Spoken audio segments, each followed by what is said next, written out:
좋으신 하나님, 오늘도 이 새벽을 깨워주셔서 주의 이름을 높이며 찬양하게 하시고 영광 돌리게 하심으로 주의 인도하심과 평안함으로 하루를 시작하게 하심을 감사드립니다.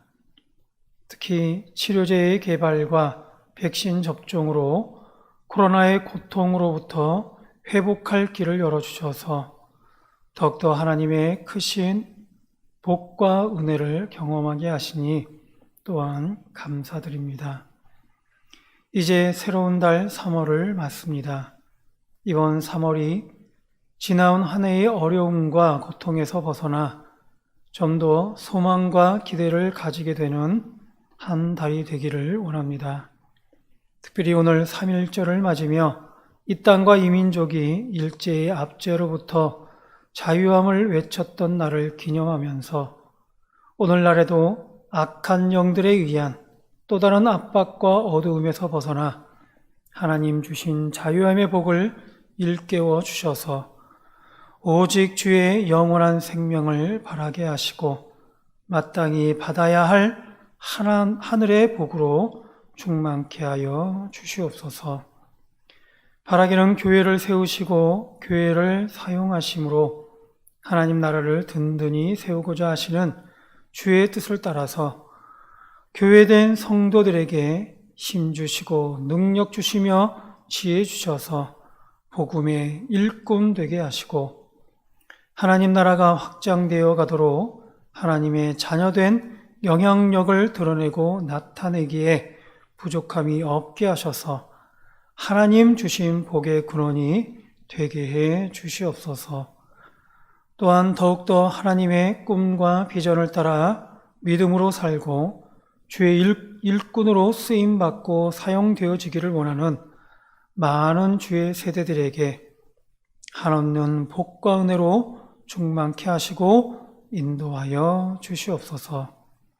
무엇보다 오늘도 주 앞에 나와 오직 하늘의 소망을 두는 가운데 주의 뜻을 구하고 주의 말씀을 바라는 새벽 성도들에게 깨닫게 하시고 결심케 하셔서 기도 응답과 더불어 요셉의 형통함을 허락하여 주시옵소서. 감사하며 예수님의 이름으로 기도드립니다. 아멘. 이 시간 우리 함께 보실 말씀은 마태복음 19장입니다. 마태복음 19장 1절로 12절까지 말씀을 함께 보겠습니다.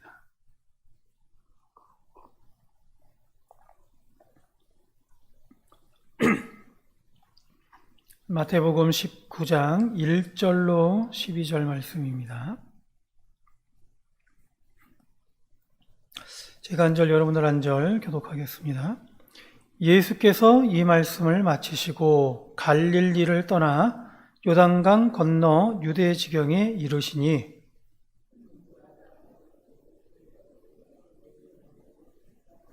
바리새인들이 예수께 나와 그를 시험하여 이르되 사람이 어떤 이유가 있으면 그 아내를 버리는 것이 옳으니까?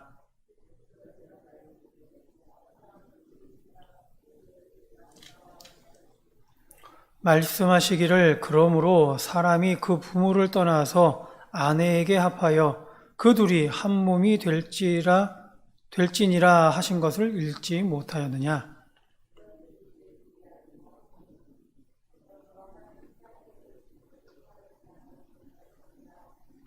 여짜오되 그러면 어찌하여 모세는 이혼 증서를 주어서 버리라 명하였나이까?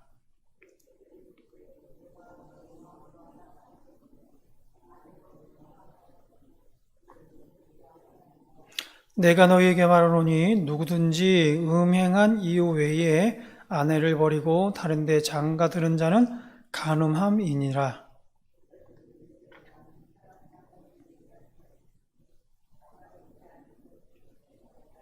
예수께서 이르시되 사람마다 이 말을 받지 못하고 오직 타고난 자라야 할지니라.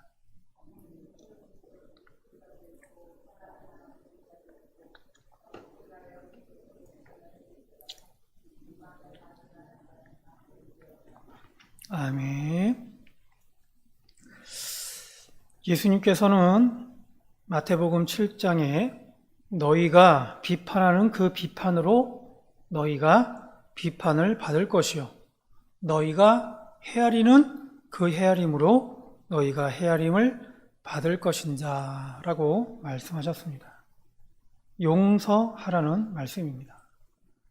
나아가 마태복음 5장에도 보면 너희 원수를 사랑하며 너희를 박해하는 자를 위하여 기도하라라고도 말씀하셨습니다. 역시 결론적으로 얘기하면 용서하라는 말씀입니다. 심지어 베드로는 물었습니다. 주여, 형제가 내게 죄를 범하면 몇 번이나 용서하여 주리이까? 7번까지 하오리이까? 이때 예수님의 대답은 7번뿐 아니라 7번을 70번까지라도 할지니라 라고 말씀하고 있습니다. 용서할 수 있는 대로 용서하라는 말씀입니다. 바로 이러한 예수님을 향해서 오늘 바리새인들은 예수님을 시험하기 위해 나아옵니다. 시험의 내용은 사람이 어떤 이유가 있으면 그 아내를 버리는 것이 옳으니까. 다시 말해 쉬운 성경에서는 무엇이든 이유만 있으면 자기 아내와 이혼하는 것이 괜찮습니까? 라고 묻는 것입니다. 용서하라는 예수님을 지금 바리새인들은 시험하는 것이죠. 예수님의 대답은 역시 성경적인 대답을 하십니다. 하나님께서 남자와 여자를 지으시고 그 부모를 떠나서 그 둘이 한 몸이 될지라라고 했고, 그렇기에 하나님이 짝지어 주신 것을 사람이 나누지 못한다라고 말씀을 하셨습니다. 당연한 예수님의 대답일 것입니다. 꼭 성경적인 그런 대답이라고 하지 않더라도 예수님의 대답은 원수도 사랑하라고 했고 용서할 수 있는 대로 용서하라는 그런 예수님의 대답인 것이죠. 그렇다면 아내에 대한 남편의 기본적인 마음과 태도는 하나님의 말씀에 대한 순종으로 바로 아내에 대한 사랑과 더불어서 용서다라는 것을 말씀하고 있는 것입니다. 하나님이 짝지어 주심을 알고 자신의 임의로 나누려 하기보다는 헤아려 용서하라는 것입니다. 이게 근본적인 예수님의 대답인 것이죠. 그러자 바리새인들은 자신들의 목적에 맞게 예수님을 또다시 더 시험하고자 더 따져 묻습니다. 그러면 어찌하여 모세는 이혼 증서를 주어서 버리라 명하였나이까? 앞서 세례 요한은 헤롯이 자기 이복 동생의 아내를 자기 아내로 취한 것을 책망하다가 옥에 갇히게 되었고 결국은 목이 잘려서 죽게 되었습니다. 이를 잘 알고 있었던 바리새인들은 세례 요한과 마찬가지로 예수님을 시험하고 그렇게 해서 올무에 걸려들게 하여서 역시나 예수님도 그렇게 죽이려는 계략임을 드러낸 것입니다. 사실 지금도 그렇지만 이혼에 대한 문제는 당시에도 매우 미묘하고도 어려운 문제였습니다. 첨예하게 이혼에 대한 극과 극의 해석이 있었습니다. 쉽게 결론이 나지 않는 그런 문제인 것이죠. 그래서 이렇게 대답하면 이런 면에서 걸리게 되고 저렇게 대답하면 저런 부분에서 걸리게 되는 그런 문제가 바로 이혼의 문제였던 것이죠.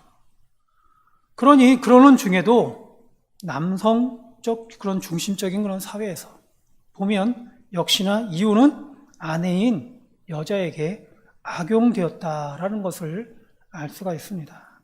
다양한 율법적 규정에 따라서 이혼 사유를 만들어서는 이혼하는 그런 그 당시에 여러 남성 중심의 사회가 있었던 것이죠.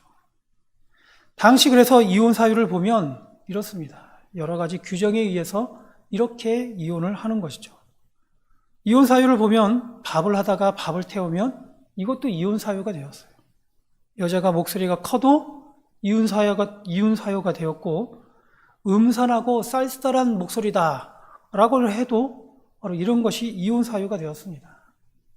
심지어는 몸에서 냄새가 난다고 이혼 사유가 되었고, 추하고 못난 머리카락을 가졌다라는 그런 것도 이혼 사유가 되었다고 합니다. 그리고는 이런 이유로 바로 남자 편에서만 이혼 선언을 할 수 있었던 것이죠. 그것도 나는 더 이상 내 남편이 아니다. 나는 내게서 갈라진다. 너는 내게서 떠나라. 바로 이 세 문장의 선언으로 이혼이 되었다고 합니다. 남자 편에서 그렇게 선언을 하면 이혼이 되었다라는 것이죠. 예수님께서는 이르십니다. 모세가 너희 마음의 완악함 때문에 아내 버림을 허락하였거니와 본래는 그렇지 아니하니라. 모세는 신명기 24장에 보면 사람이 아내를 맞이하여 데려온 후에 그에게 수치되는 일이 있음을 발견하고 그를 기뻐하지 아니하면 이혼 증서를 써서 그의 손에 주고 그를 자기 집에서 내보낼 것이다 라고 말씀했습니다. 그런데 이것은 이혼의 정당함을 위한 것이 아니었어요. 예수님께서 너희 마음의 완악함 때문에 허락하였다라고 말씀하고 있듯이 이혼 증서를 주라는 데에는 모세의 고뇌가 있고 모세의 고민이 있었습니다. 예를 들어서 남자가 아내를 싫어하는데 이혼할 수 없다라고 하는 이유로 아내를 학대하고 괴롭힐 경우가 많이 있었다는 것이죠. 이것은 마치 여자 편에서는 차라리 집을 나가게 해주는 것이 좋을 것입니다. 그런데 아무런 보장도 없이 그냥 내보내버리면 다른 사람에게 시집 갈 수가 없어요. 고대 사회에서 여자가 혼자 산다는 것은 매우 힘든 그런 사회적인 구조가 있습니다. 구조적인 문제가 있어요. 그렇기 때문에 아내를 내보낼 때에 이혼 증서를 써주어서 다른 사람과 정당하게 재혼할 수 있도록, 살 수 있도록 하려는 그런 모세로서는 어쩔 수 없는 그런 약자에 대한 그런 이혼법이었다라고 할 수 있는 것입니다. 따라서 예수님께서는 근본적인 성경적 답을 제시하고 있습니다. 9절에 보면 내가 너희에게 말하노니 누구든지 음행한 이유 외에 아내를 버리고 다른데 장가드는 자는 가늠함이니라. 모세가 이혼 증서 율법을 준 것은 너희 마음의 완악함으로 인해서 허락한 것이지만 본래는 그렇지 않다라는 것이죠. 그렇기 때문에 음행한 영고 외에 아내를 버리고 다른데 장가드는 자는 간음한 것이다 라고 말씀하고 있는 것입니다. 음행한 자는 그 자리에서 돌에 맞아 죽어야 합니다. 그런데 이런 음행이 아닌데도 다른 사소한 이유로 아내를 버리고 남자가 다른데 장가들면 그것은 간음한 것이다 라고 일컫는 것이죠. 간음을 하면 율법을 어긴 것이 됩니다. 그것도 율법을 크게 어긴 것으로 이는 구원받지 못하는 것이고 하나님께서 결코 허락하지 않는 하나님 앞에 큰 중죄임을 당시에는 규정하고 있어요. 그러자 이제는 제자들이 질문을 합니다. 만일 사람이 아내에게 이같이 할진대 장가들지 않는 것이 좋겠나이다. 이를 쉬운 성경에서는 이렇게 번역하고 있습니다. 만일 남편과 아내와의 관계가 이와 같다면 차라리 결혼하지 않는 것이 낫겠습니다. 무슨 말이겠습니까? 제자들의 이 질문에는 당시 시대가 갖고 있던 매우 남성 중심적 사고와 함께 매우 심한 성차별적 마음이 있습니다. 예수님의 대답에 제자들도 뜨끔했던 것입니다. 언제든지 마음에 들지 않는 여자와는 여러 가지 이유를 대서 이혼하고 새롭게 시작할 수 있었는데 그 당시에 그런 사회적인 그런 현상이 있었어요. 근데 그렇지 않다고 하니, 그렇게 해서는 안 된다고 하니 얼마나 심란했겠습니까? 마음에 들지 않는 여자와 평생 사는 것도 괴로울 것인데 또 그런 아내를 음행한 영고회에 내보내고 다른 데 장가들면 음행했다고 하니, 간음했다고 하니 그럴 바에야 처음부터 장가가지 않는 것이 낫지 않겠느냐라는 그런 제자들의 어떻게 보면 항의와도 같은 그런 질문인 것입니다. 이 얼마나 자기 중심적인 사고이고 또한 편의주의적인 발상이겠습니까? 그런 인간의 악한 생각, 그 마음을 우리는 여기서도 볼 수가 있어요. 제자였지만, 제자임에도 불구하고 예수님의 그 마음을 모른 채 이렇게 제자들은 이렇게 예수님에게 항의하듯 질문을 한 것입니다. 이처럼 아직도 제자로서 준비되지 못한 제자들의 질문에 예수님은 가르치고 있습니다. 사람마다 이 말을 받지 못하고 오직 타고난 자라야 할지니라.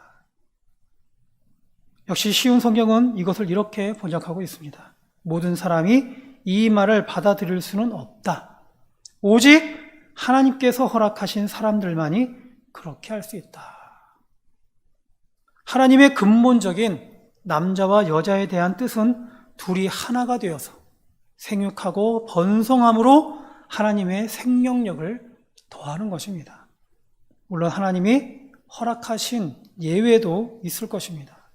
하지만 고린도전서에 보면 너희가 먹든지 마시든지 무엇을 하든지 다 하나님의 영광을 위하여 하라라고 했던 바울의 권면과 마찬가지로 장가를 가든지 시집을 가든지 혹은 이혼을 하든지 재혼을 하든지 그 근본의 목적은 어디에 있어야 되느냐? 바로 나의 욕심이 아닌, 나의 편의가 아닌 바로 오직 주를 기쁘시게 하는 일에 주께 영광 돌릴 수 있는 일로 그 모든 것들이 이루어져야 된다라는 그런 말씀인 것입니다. 오늘 말씀은 바리새인들이 예수님을 시험하고자 했던 그런 미묘한 이혼에 대한 그런 질문에 예수님께서는 결혼에 대한 근본적인 의미로 답변을 하고 있습니다. 이에 대해서 바울은 에베소서 5장에 보면 누구든지 언제나 자기 육체를 미워하지 않고 오직 양육하여 보호하기를 그리스도께서 교회에게 함과 같이 하나니 우리는 그 몸의 지체임이라. 그러므로 사람이 부모를 떠나 그의 아내와 합하여 그 둘이 한 육체가 될지니 그 비밀이 크도다. 나는 그리스도와 교회에 대하여 말하노라 라고 말씀을 하고 있어요. 남녀의 결혼을 그리스도와 교회의 비밀로 비유한 것입니다. 단순히 남자와 여자의 문제가 아니라 그것은 또한 교회와 그리스도와 교회에 대한 문제이기도 하기에 그 모든 것에 비추어서 하나님 앞에 비추어 그것을 올바로 우리가 해석하고 바라봐야 한다는 것이죠. 남편이 이혼 증서를 주지 않으면 아내가 아무리 바람이 나서 나가도 이혼이 되지 않습니다. 이스라엘은 노예로 있었던 애굽에서도 다른 신들과 음행하였고 출애굽을 했어도 광야에서 금송아지와 음행하였습니다. 약속의 땅 가나안에 들어가서도 바울과 아세라와 음행하였고 그러다가 스스로 팔려서 아수르와 바벨론에 멸망했습니다. 그러나 하지만 마치 남편이 이혼 증서 주지 않으므로 아내를 다시 자신의 거룩하고 흠도 점도 없는 신부로 불러주는 것과 같이 그렇게 이스라엘을 받아주시는 놀라운 하나님의 사랑을 우리는 볼 수가 있어요. 그와 동시에 오늘날 우리들도 구원하시는 그런 십자가의 사랑을 우리는 보게 되는 것이죠. 교회는 그리스도의 신부라고 했습니다.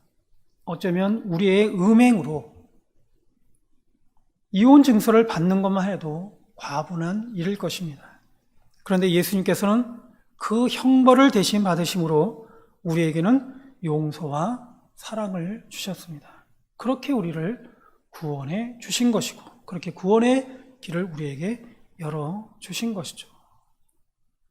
그렇게 오늘날 우리에게도 예수님은 비판하지 말고 헤아리라고 합니다. 원수도 사랑하라고 하십니다. 7번씩 70번이라도 용서해 주라고 합니다. 음행한 것이 아니라면 이혼하지 말라고도 하시는 것이죠. 왜 그렇겠습니까? 하나님께서 우리에게 보여주신 그 사랑이 우리에게 참되게 다가온다면 우리도 그와 같이 하나님의 말씀을 따라서 살아가야 됨을 말씀하고 있는 것이죠. 우리의 그런 헤아림으로 인해서 바로 하나님께서도 바로 우리를 그렇게 헤아려 주신다라고 말씀하고 있는 것입니다. 그래서 그렇게 예수님께서는 오늘날 우리에 대해서도 용서하신다는 것이죠. 그리고 끝까지 용서해 주는 것을 볼 수가 있습니다. 십자가의 보혈로 용서하고 있는 것입니다. 심지어 음행했던 그런 우리들까지도 바로 받아주고 있는 그런 예수님의 사랑을 우리는 볼 수가 있습니다. 따라서 이 시간 이런 하나님의 은혜를 생각하면서, 그러므로 하나님이 짝지어 주신 것을 사람이 나누지 못할지니라 라는 예수님의 이 말씀을 기억하면서 오늘 하루도 오직 하나님의 은혜로 나아갈 수 있는, 그래서 하나님의 은혜로 믿음의 승리를 이룰 수 있는 저와 여러분이 될 수 있기를 주의 이름으로 축원드립니다. 기도하겠습니다. 사랑의 하나님, 오늘도 우리에게 말씀을 통하여 깨닫게 하시니 감사드립니다. 주신 말씀과 같이 주의 뜻을 따라서 비판하지 않고 헤아리게 하시고 용서하게 하셔서 주님께서도 우리에게 보여주신 그 십자가의 사랑을 기억하는 가운데 오늘도 하나님의 자녀된 복과 은혜로 충만케 하여 주시옵소서. 그래서 오늘도 주님과 늘 동행하는 가운데 하나님께서 우리에게 베풀어 주신 그 무한하신 사랑을 기억하는 가운데 하나님과 늘 동행케 하여 주시옵시고 진실로 주님 앞에 가까이 나아갈 수 있는 우리 모두가 될 수 있도록 인도하여 주셔서 늘 하나님께서 우리에게 베풀어 주시는 그 하나님의 복과 은혜로만 충만케 하여 주시옵소서. 감사하며 예수님의 이름으로 기도드립니다. 아멘.